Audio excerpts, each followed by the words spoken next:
Alright guys, by now you guys have been inundated with a whole bunch of videos about forward-facing sonar and the rules changes for forward-facing sonar. These changes were inevitable. When you have what seemingly appears to be 50% of the people like it, want it, love it, 50% of the people hate it. Okay? It boxes these organizations in terms of having to do something. I've always said that now that we have the NPFL and we have a professional series that doesn't have forward-facing sonar, we should give it 3 years. No changes for 3 years. Let Bassmaster and Major League Fishing continue with forward-facing sonar, if they want, and limitations, minor tweaks or whatever, but keep forward-facing sonar, and then see what happens, because you can't please everybody, right? Two things can be true at the same time. You can have a successful Bassmaster Elite Series and then a successful NPFL series for different audiences, okay? People that prefer. My argument that relates to forward-facing sonar that no one seems to be considering is how long can the NPFL without forward-facing sonar be sustainable? Okay? I say that because every person that I meet out on the water or at the ramp or whatever that's under the age of 26 that owns their own boat has invested in forward-facing sonar. Okay? The college anglers have forward-facing sonar. Okay? Now, we can limit high school anglers all we want, but to me, it just seems like, come on. We don't tell pitchers at the Little League World Series that they can't throw a fastball or a breaking ball or a curveball. They all have to throw whatever, right? No. Your skill ability should be your skill ability in any sport, right? And so to limit the high school guys and that, because we think that they should learn how to fish, whatever. Maybe they don't want to learn how to pitch a jig. Okay? There's nothing wrong with that. Let's be honest. People don't have to know all of these different techniques. They don't. Okay? They may not win events when it comes around, when the weather changes or you're going to a different lake or different reservoir, you're going to a tidal fishery. Your strength, remember when we used to have strengths? Like our confidence baits, or this guy was a frog guy, this guy was a jig guy, that's all seems out the window now. Like, it really does. Because now we've basically subscribed to the position that everybody has to learn every single technique. And I just don't buy into that. I think it's nonsense. You should learn and develop your skills to augment where you're competing.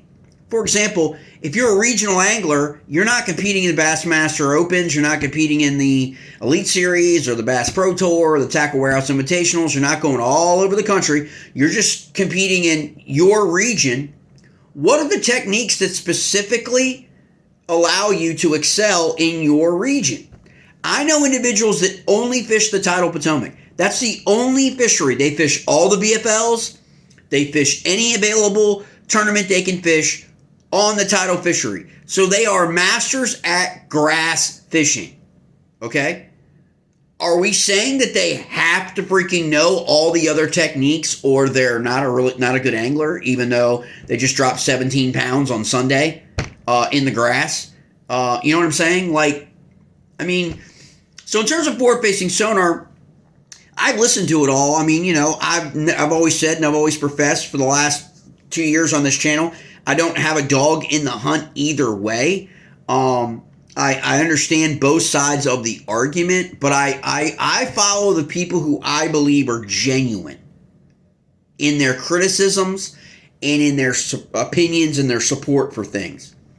I don't subscribe to Randy Blockett, okay? I don't. And the reason is he's not genuine. He's not sincere. It's hard to be the number one authority on forward-facing sonar and not use it. Like, I don't profess to be an authority on forward-facing sonar. I just profess to be a fan. Okay? Randy Blackett's not running forward-facing sonar on his bass boat. Okay? But we've elevated him to be an authority to tell us as to whether or not forward-facing sonar is this or that and how relevant it is or isn't. Well, if you ain't running it, how can you be an actual fair arbiter in the decision process as to is it beneficial, is it not, right? You're not going on any firsthand experience, okay? And as someone who's set themselves up to be an authority, you would think that you would have to have at least that very baseline, right? So, you know, when I hear all that, people send me that stuff, I just dismiss it because that's just Randy being Randy for clicks and for monetization on his channel. 85% of all of his videos are related to the forward-facing sonar witch hunt, the hoax. It's what it is. And everyone just needs to accept it. It's good entertainment, though. But the one thing that I haven't heard anybody talk about is the angler. We've decided that the anglers don't know better. We've decided that the anglers don't know what's right for them. That we have to tell them what is right for them. Okay? So in this regard, in terms of the forward-facing sonar argument, I am actually in the camp with the anglers. I believe the angler should be the person and only person to determine whether or not they use forward-facing sonar. Okay? So, if you're Major League Fishing or Bassmaster Elite Series, and you're going to say, okay, you're allowed to use forward-facing sonar for 5 events. Who is the Bassmaster Elite Series management, Anderson Media, to tell professional anglers which events they should use forward-facing sonar in? Does anybody else think that's pretty absurd? Leave it up to the angler. You're allowed to use it 5 times throughout the season. You can use it anywhere you want. Anywhere you want. But you can only use it 5 times. And you've got to declare the day before the event or the morning of the event, whatever. You've got to declare that this event I'm using forward-facing sonar. And you get to use forward-facing sonar for that event. And you get 5 events or 4 events, whatever it is, whatever you decide. This notion that Bassmaster is going to pick the events, it thinks, because they're the experts, right? Anderson Media are the experts, okay? Come on. Like, they're going to determine what lakes or what reservoirs or what rivers are best suited for forward-facing sonar. Why don't you let the angler determine that for himself? This is a competitive sport.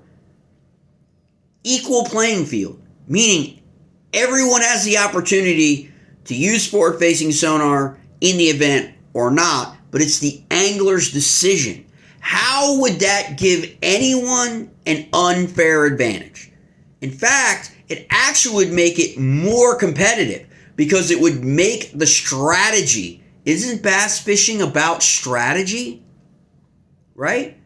Isn't it more about having your game plan, having your strategy, how you're going to do things? And if you make the wrong decision, as opposed to the Bassmaster Elite Series telling you, oh, you can use forward-facing sonar on this event if you want. Well, maybe you wanted to use it at or somewhere else, and it would set up better for you and your style somewhere else, but they've told you that you can't use it. That's the environment now we've gotten in. It's 50-50. 50% of the people hate it, 50% of the people love it. So let the angler decide if he can only use it in 50% of the events. Which, okay, if that's your compromise, let the angler be the determining factor as to which events he, on his boat, that he pays for, okay, that he's running, decide which events he's going to use forward-facing sonar and which events he's not.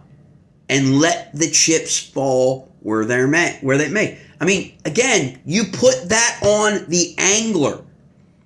The angler making that decision is a lot better than the management for Bassmaster Elite Series already determining, hey, well, these 4 places aren't really good for forward-facing sonar, so we're just not gonna, we're just gonna make those non-forward-facing sonar events, right? I mean, you have to pretty much expect that Champlain, St. Lawrence, Lake Ontario, Lake Erie, that they're gonna allow forward-facing sonar, right? I mean, and if they don't, what does that say about bass? Okay, again, highly effective technique on those fisheries to target smallmouth for a northeast swing. So if the last 2 events of the year on the northern swing, which usually it's 2 events, okay, are going to be up in the northeast, are they going to split them and be like, one you can use forward-facing sonar and one you can't? Let the angler decide, okay? And my argument that has piggybacked the forward-facing sonar argument throughout this entire debate for the last 3 years has always been start with the schedule. If you really want to make a determinating factor about forward-facing sonar and you're negative and you're anti-forward-facing sonar and you kind of want to limit it, then create a schedule where anglers wouldn't choose to use that option. Which means going to new places, bass, instead of the same damn places over and over every other year. Okay? Right? And let the angler decide. Okay? But you can use the schedule to be like, okay, starting in 2027, we are going to do an equal mix of forward-facing sonar and non-forward-facing sonar, but let the anglers decide if they want to use it or not. That's all I'm saying. I don't think the management should be doing anything to limit anything in terms of what an angler decides to do as long as it's legal. You hear the arguments a lot about the Alabama rig, right? Well, the Bama rig has been litigated, legislated in states, regulated in states, so they don't have a choice. Some states you can only have 3 hooks or 4 hooks or 5 hooks. Some states you can have as many as you want. That's why the inconsistency of that was a bigger factor in why that was banned, right? Or eliminated from the Elite Series and top. It wasn't because it was such a great fish catcher. We've got other baits now that have come along that the chatterbait that catches just as many fish as the A-rig, okay? No one's talking about freaking banning the chatterbait, all right? Why? Because states haven't regulated the chatterbait, okay? They regulated the Alabama rig. And so that's why that trickled down into being eliminated from competition, okay? That's just the truth of that. If states had never regulated the Alabama rig or umbrella rig would still be utilized today in professional bass fishing. It would be. Because if you poll the anglers would want it. More than 50%, okay, would want it. Right now, forward-facing sonar is more or less 50-50 because a lot of the people that are against it are really against it because they're just tired of the argument. They're tired of the debate. It's not that they're against forward-facing sonar. A lot of the people, believe it or not, a lot of the people that are anti-forward-facing sonar are Randy Blockett. They don't have it on their boats. They don't. Almost 90% of the people that I talk to that are opposed to forward-facing sonar across the board don't have it and have never used it. What does that say? What does that say about it? Right? That we live in this world where everything's seen through the phone, like you're looking at right now, right? Through the video or through TV, that everything is about that medium, not about the competition. And because we don't like the medium as fans, they need to change the game, right? When the game's been the game forever, okay? We've always had electronics since we've had them. And electronics keep getting better and better and better every year. Just like our rods, just like our reels, just like our boats, just like everything gets better, right? More advanced with technology. And so, again, I'm not here to say who's right or who's wrong. I think that the smartest move would be for Bassmaster and MLF to just put it in the hands of the angler.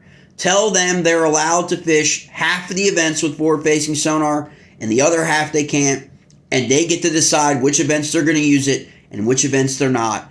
And I can't think of a better playing field or a more level playing field than that, because it puts it in the lap of the angler who has to make that decision and commitment to whether or not it's going to benefit them in that specific event or not.